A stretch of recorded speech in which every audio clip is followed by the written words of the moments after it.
Welcome. In front of me is a VIVO X80 Lite, and today I will show you how you can insert SIM and SD card into this phone. And before we get started, you'll need to grab a SIM ejector like this one, which will come provided with the device in the box. And if you can't find it, you could also use a paper clip, put on one of the ends, and it should work just as well. Once you have either one of those, you can then pop out a tray, which is located at the bottom of the phone.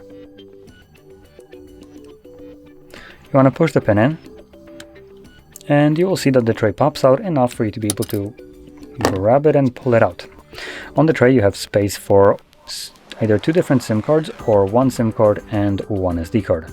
Now if you're planning to use dual SIM, you would place one of these SIM cards at the bottom side, sideways like this. I'll be using one of each, so I'm going to move it to its dedicated spot and grab the SD card.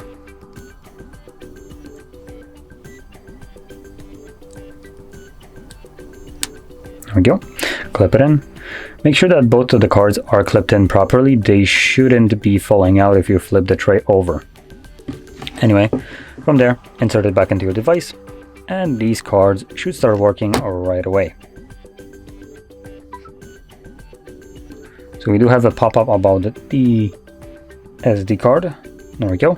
So the SD card is working and reception might not be found just because this card is deactivated. But in general, you just need to insert your SIM card and it should start working. Now, with that being said, if you found this very helpful, don't forget to hit like, subscribe, and thanks for watching.